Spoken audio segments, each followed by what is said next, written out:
ओम चैतन्य कानिफनाथाय नमः. नमस्कार मित्र हो, आज आपण श्री क्षेत्र मढी येथे कानिफनाथांच्या दर्शनासाठी आलो आहोत. अहमदनगरहून पाथर्डी रोडवरील निवडुंगे हे गाव 42 किलोमीटर आहे. तेथून 3 किलोमीटर अंतरावर मढी हे गाव आहे. पाथर्डीहून मढी हे गाव 12 किलोमीटर अंतरावर आहे. मढीपासून श्री मच्छिंद्रनाथ 6 किलोमीटर, वृद्धेश्वर 12 किलोमीटर वर तर श्री मोहटादेवी 20 किलोमीटर अंतरावर आहे. दररोज नगर आणि पाथर्डी बसस्थानकातून मढीकरता बसेस असतात. अमावस्या पौर्णिमेला जादा बसेसची सोय केली जाते. त्याप्रमाणे यात्रेच्या वेळेस महाराष्ट्रातील सर्व प्रमुख बसस्थानकांमधून एसटी बसची सोय केली जाते. नाथ भक्तांची व्यवस्था करण्याकरता कानिफनाथ गडाच्या पायथ्याशी रूमची व्यवस्था ट्रस्टने केलेली आहे.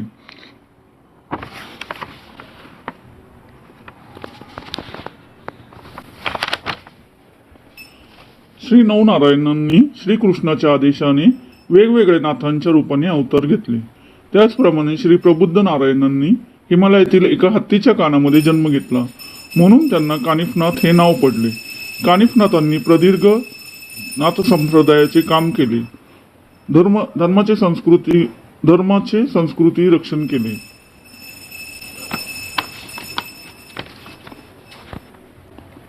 कानिफनाथांनी प्रदीर्घ काळ नाथ संप्रदायाचे काम केले, धर्माचे संस्कृतीचे रक्षण केले. नाथपंथांचे कार्य करीत हिमालयाकडून दक्षिणेकडे आले आणि त्यांनी नगर जिल्ह्यातील मढी या गावी फाल्गुन वद्य म्हणजे रंगपंचमीच्या दिवशी संजीवनी समाधी घेतली. कानिफनाथ मंदिर हे एका भव्य अशा किल्ल्याप्रमाणे एका टेकडीवर आहे. श्री चैतन्य कानिफनाथांच्या गडावर मुख्य गाभाऱ्यामध्ये नाथांची पवित्र संजीवनी समाधी आहे. नंतर सभा मंडपामध्ये एका बाजूला नाथांचे गादी घर आहे. तेथे नाथ विश्रांती करत. समोरच एक होमकुंड आहे. नंतर समाधी मंदिराच्या दक्षिणेला नवनाथांचे सर्वात मोठे गुरुबंधू श्री मच्छिंद्रनाथांचे मंदिर आहे. तेथून सरळ पाहिले असता गर्भगिरी पर्वतावरील मच्छिंद्रनाथांच्या मंदिराचे दर्शन भक्तांना मिळते. समाधी मंदिराच्या पश्चिमेला विठ्ठल रखुमाईचे मंदिर असून मंदिराखाली नाथांचे साधना मंदिर आहे, जेथे जाण्याकरता भुयार आहे व तो एक पूर्वीच्या स्थापत्यशास्त्राचा आदर्श नमुना आहे. नंतर नाथांच्या गादी घराशेजारीच पूर्वेला श्री भगवान विष्णूचे मंदिर आहे. त्यातील भगवान विष्णूंची मूर्ती इतरत्र कुठेही पाहावयास मिळत नाही.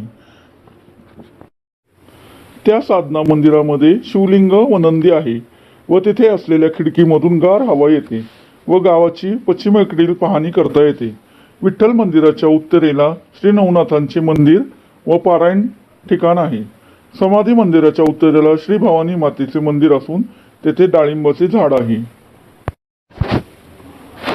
त्याला भक्तजनांनी पूर्वी नाथ भक्त होऊन गेलेल्या डाळीबाईच्या नावाने संबोधतात व त्या डाळिंबीच्या झाडाला काही भक्त तरी संकल्प नवस करून नाडा बांधतात व श्री कानिफनाथ आजही त्या नवसाला पाहून भक्तजनांच्या व्यथांचे निर्दालन करतात. श्री समाधी मंदिरामध्ये श्रीनाथांची संजीवनी समाधी असून श्री कानिफनाथांच्या मनमोहक अशी संगमरवरी दगडाची मूर्ती तसेच नाथांचे वाहन असलेला व कान्होजी आंग्रेंनी दिलेला पितळी घोडा व दत्तात्रयांची मूर्ती आहे. फाल्गुन वद्य पंचमीला म्हणजे रंगपंचमीला मढीला कानिफनाथांची यात्रा भरते. या यात्रेला साधारणतः 10 ते 20 लाख भाविक महाराष्ट्र, राजस्थान, गुजरात आदी प्रांतांमधून येतात. 18 पगड जातीचे मढी हे पंढरपूर आहे. तेथे त्यांच्या भांडणाचा न्यायनिवाडा होतो. पाडव्याच्या आदल्या दिवशी फुलबागेतील बाजार प्रसिद्ध आहे. त्याचप्रमाणे वेगवेगळ्या जातीच्या गाढवांचा बाजार भरतो. मढीची रेवडी तर प्रत्येकांची आवडीची आहे. पाडव्याच्या पहाटे भक्तगण कावडीने पाणी आणून नाथांच्या समाधीला स्नान घालतात व धन्य होतात. नाथ मंदिराच्या दक्षिणेला एक मोठा पाझर तलाव आहे. त्या तलावाला अर्धी भिंत ही नैसर्गिक आहे.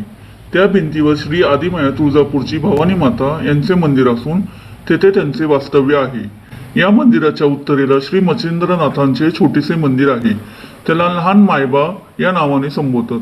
त्याचप्रमाणे गावाच्या दक्षिणेला गर्भगिरी पर्वताच्या रांगा आहेत. त्यामध्ये एक दर्या आहे. त्याला लेण्याद्र्याचा दरा म्हणतात. लेण्याद्र्याच्या दर्या शेजारीच दुसऱ्या दऱ्यामध्ये एक प्रचंड अशी दगडाची गोटी असून तेथे गावकऱ्यांतर्फे प्रत्येक वर्षी गोवर्धन पूजा होते. तसेच या दर्यामध्ये एक 3 ते 4 मीटर खोलीचा गोसाव्यांचा झरा आहे. या झऱ्याचे वैशिष्ट्य असे आहे की हा झरा कितीही दुष्काळ पडला तरी याचे पाणी आटत नाही किंवा कमी होत नाही. परिसरातील गर्भगिरी पर्वत हा श्रावण महिन्यामध्ये पाहण्याजोगा असतो. तसेच मडी गावामध्ये 2 छोट्या व एक मोठी बारव आहे.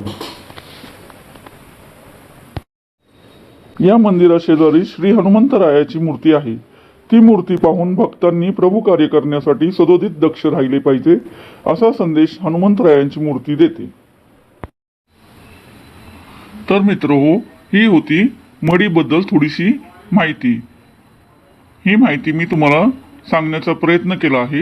ही माहिती तुम्हाला कशी वाटली हे आम्हाला कमेंटमध्ये नक्की कळवा आणि आमच्या चॅनलला सबस्क्राईब करायला विसरू नका. ओम चैतन्य कानिफनाथाय नमः.